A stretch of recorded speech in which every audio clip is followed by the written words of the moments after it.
ఖండాంతర ballistic క్షిపణులను నిరోధించే వ్యవస్థను విజయవంతంగా పరీక్షించినట్లు అమెరికా సైన్యం ప్రకటించింది.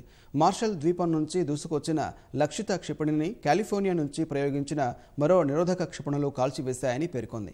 ఖండాంతర క్షిపణుల నుంచి ఉన్న ముప్పును ఎదుర్కొనేందుకు భూమి నుంచి ప్రయోగించే మధ్యంతర రక్షణ వ్యవస్థ జిఎండిని అమెరికా అభివృద్ధి చేసింది.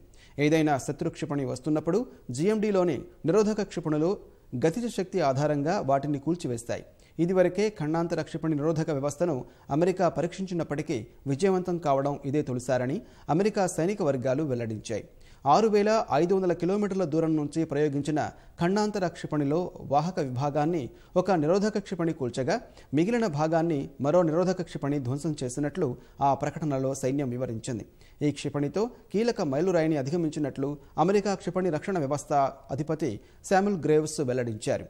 ఈ వ్యవస్థ కోసం అమెరికా $100 కోట్ల వెచ్చిస్తోంది.